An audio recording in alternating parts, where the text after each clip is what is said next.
Happy Thursday. That's the day I'm saying it is. I'm feeling like it's Thursday. I could be right, I could be wrong, but we're rolling with Thursday.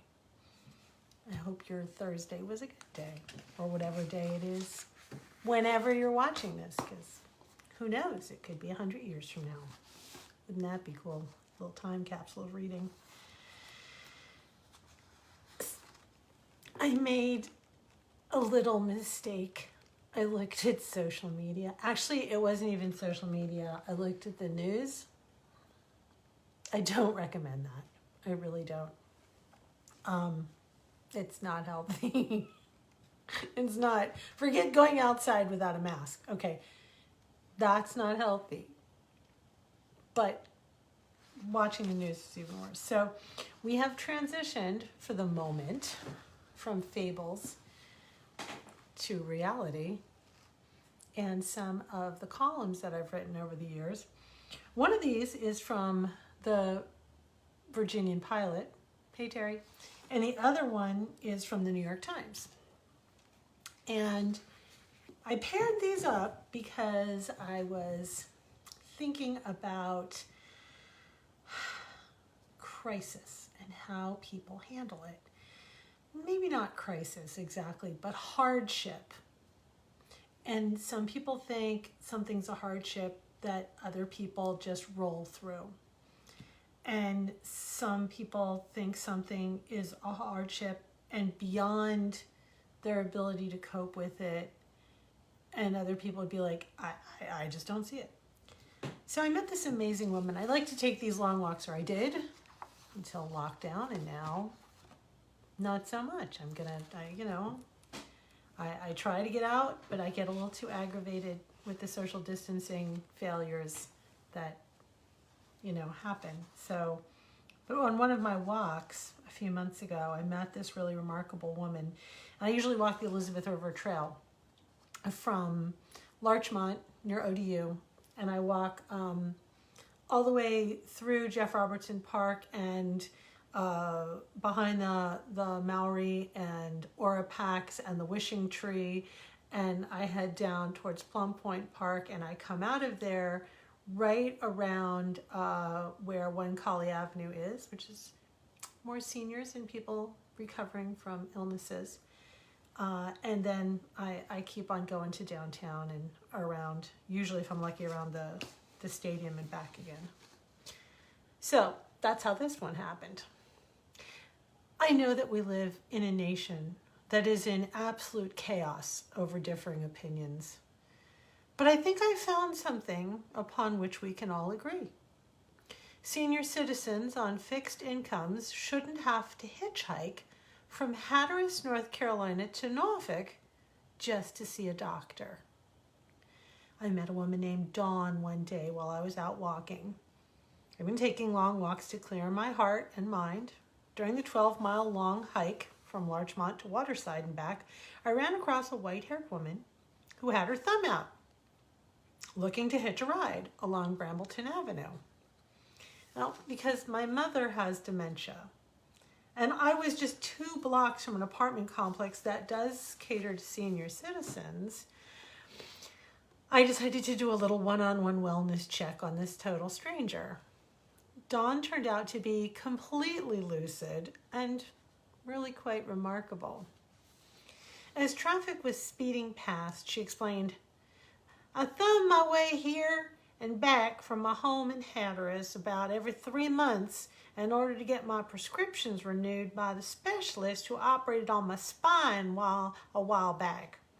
I can't only go but so long standing on account of my spine. I gotta be real careful, because if I get too tired, I tend to stumble. Dawn categorically refused to take any money, although she did stop with me at a coffee shop, the Cure, for a brief rest before continuing on her search for a ride. She explained that she used to work for the National Park Service, and she slipped and fell on a flight of stairs, injuring her spine. Now she's on a fixed income, and the cost of transportation is just more than she can manage. Christmas is coming, and I want to try and hold on to enough money to get something for my son and my daughter. She said, they're grown, but I want to give them something. I was truly frustrated that being without a car myself that week and 5 miles from home on foot, I couldn't give her a ride. I walked her to the Greyhound station where we learned that there's no bus going anywhere near Hatteras. I called everyone I could think of to get her a safe ride, with no luck. Seeing how sad I was over my failure, she gave the sweetest, most uplifting little smile. This woman, she just radiates a kind of saintly peace that comes from being a true believer. God will get me home safe. He got me here, she said. Please, don't you worry that you can't do a big thing to help me. It's the little things that mean a lot. Walking with me to keep me company, making sure that I stop for a rest in a coffee shop or what I really needed. That's why God got us together. I think Dawn and I met not so that I could help her, but so she could pass that message along to me so that I could share it with anyone who's reading this column as we enter a season where we seek the perfect gifts. It's not the big flashy things that hold the most meanings. It's slowing our roll to give our time, attention, and a ride that will have the greatest impact. Dawn gave me her phone number so that I could check on her. She did get home safely. And when February rolls around, if you see her standing along the road again, just know that a few good Samaritans could get her to Hatteras and back. And they will have the opportunity to help themselves by spending a little bit of time with this person who radiates light and kindness. I truly envy them that journey. Last night, just a little piece of Dawn broke on me because, in lockdown and with all of the stuff that's going on and the total lack of cash flow for some of us that's really making things special. And my cash flow has never been pretty anyway. I mean, I'm not going to lie. So Quinn, my youngest son, had asked me to spend some time with him watching this anime series, Attack on Titan, and we've been watching it. But he had a problem with the way I was watching it because it's at a time of evening when I get my first break of the night. I work pretty much all day at 2 or 3 different jobs. I have a full-time one and then I have a couple of freelance gigs. And Quinn looked at me last night. He said, "Mom, I love you. And we're spending time together." I said, "Yeah." He said, "Give me your phone." I was like, he said, and he took the phone and I let him have the phone. He took the phone and he turned it off and he stuck it way off, far away where I couldn't even look at it. Because giving him my time meant nothing if he saw that I was continually taking bites out of that time. It's like giving somebody a cookie and then eating 3/4 of it. That's not a great cookie gift. And it made me think of Dawn, and it made me think of this because the small gift that I was really giving him was not spending time with him watching this series. It was the quality of the time. So even though we're all in lockdown together, we're all pulled in so many directions trying to do so many things from home. And I think it's easy to forget that. This one's a little bit more fun. It's from the New York Times. Now, when I first moved down here 16 years ago, I used to be this wonderful woman. Her name was Wheezy. And she used to be over at Gray's Pharmacy, which is no more. And they used to have a post office in there, which is no more. And I went in there on a Sunday to buy the New York Times, my first weekend here. And Wheezy put me straight. She was all the way in the front. And somebody was all the way in the back. And They're yelling, "This woman wants the Sunday New York Times." And Wheezy yelled, "The Sunday New York Times? Doesn't she know how expensive that is?" I said, "I understand that, but I'd really like to have it. It's a little piece of home I write for them." And they looked at me and they said, we sell it, but nobody buys it, okay? Because it's expensive. You want to buy yourself the Virginian-Pilot, Sunday New York Times. She wants to buy the Sunday New York Times. Ain't nothing in the Sunday New York Times. This was in the Sunday New York Times. So, but I had to bring it with me because it's from 1999. Revenge of the Lawn Ranger. Yeah, 'tis the season. Seasonal irritation in the land of irrigation. It was a beautiful day in the neighborhood. The sun was shining down on an eclectic collection of watering devices that were whirring, chipping, and fanning away at the lush green holy grails of suburbia, the lawns. Over the peaceful greening came the plaintive wail of a siren that itself was cutting in on the bellowing of a man who had the wild-eyed look of one possessed. "You're gonna have to watch your back!" he shrieked, wagging his fist at his neighbor. The stunned neighbor apologized for the umpteenth time. What crime could have occurred? Had he injured someone dear to the other man? Had someone been killed? In a matter of speaking, yes. This was all happening because a guest of man number one's home had parked at man number two's lawn. In retaliation, man number two had positioned his sprinkler to water the offending car, which had its windows open. When the offending vehicle drove off, several waterlogged hours later, it left a muddy rut, adding injury to insult. Man number two then called the police to file a complaint. Nobody is saying what happened to the man whose car became the aquarium. Perhaps the rut was revenge enough. So here was man number two, day two of the great lawn crisis, still furious and promising retribution against his neighbor, whose only crime was having a guest who couldn't find a parking space. Maybe it's the fact that we have a wooded lot that can grow only mushrooms and weeds, but I'm having trouble understanding the lawn fixations. During the recent heat wave in my town of Medford, they had to impose water restrictions because people were busy irrigating their lawns, as the town's statement restriction said, that the area nearly ran out of water for drinking and fire preservation.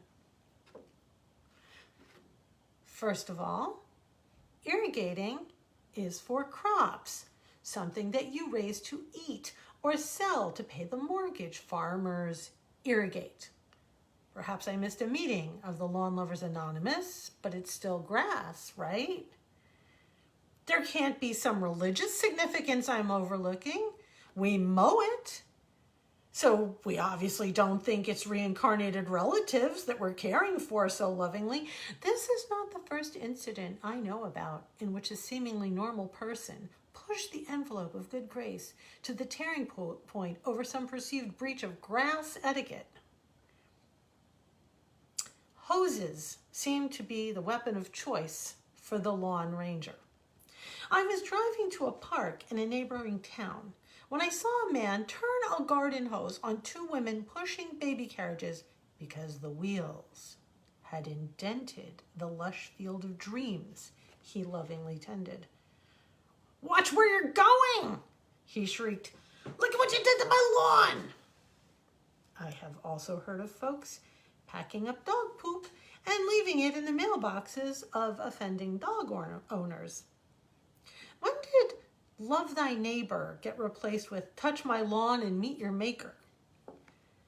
I think we need to start reevaluating our priorities. Get a sense of humor? When we lived on Long Beach Island, people were constantly parking not only on our lawn, but also in our driveway and blocking all available entrances to our home. One hot July day, my husband Robert saw my mental mercury was about to blow the top off of my temperature. I needed to go to the store. And once again, the driveway was blocked. The Parkers, as I like to call them, were nowhere in sight. Breathe, he commanded with a smirk. I have a solution. In 20 minutes, he returned to where I stood at the end of the drive. He carried several parking meters he had fashioned out of cardboard and mounted each one to a broom handle or some such pike, and he planted the meters beside the offending vehicles. They read, "Time to be inconsiderate, expired." Most people came to the door and apologized. We invited them in for a cool drink and a chat. One guy yanked the meter out and tossed it on the lawn. Maybe the island lesson could have some value inland. How about instead of posting those little flags that warn of pesticide treatments, we do little flags that say, "Don't tread on me," or "Violators will be prosecuted." If that fails, then perhaps anger management is called for. Repeat after me. People are more valuable than plants, and it's not nice to try and weed out your neighbors. My neighbors are pretty awesome here in Norfolk. They were pretty awesome in Medford too, except that one guy. He's crabby, but he's, transient. But it is the season where we're loving our lawns a lot, and I know we put a lot of important work into them. But now might be a good time to not be the person who calls the city when somebody's lawn is too long, because maybe your neighbor has a lawnmower that's broken and she can't mow it, and so it's tall. So if you're going to come walking by without a mask on and not obey social distancing, and you don't even live around me, and you're going to come up to my front door and you're going to tell me that my lawn is tall and maybe someone should do something about that,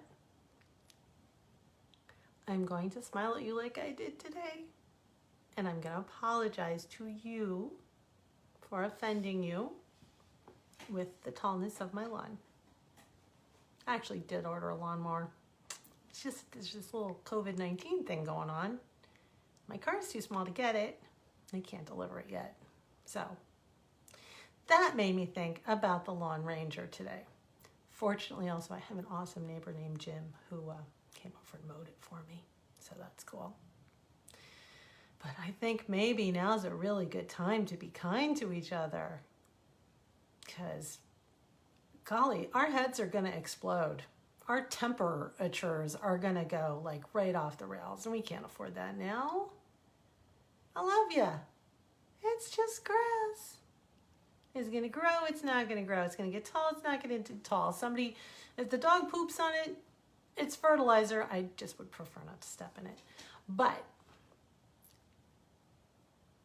crap happens to lawns and in life. So I hope that you have a great evening. And I will see you again tomorrow night. I think tomorrow night we're going to do The Mermaids, the story of how those books came to be. And we're going to read the mermaid books. And this weekend, I'm thinking I'm going to tell you guys the stories that are in the brand new books that I'm working on. The stories, the true stories behind the game of chess. So we've got our happiness cut out for us for the next few days. And I can't wait to see you again. Good night. Thanks for coming.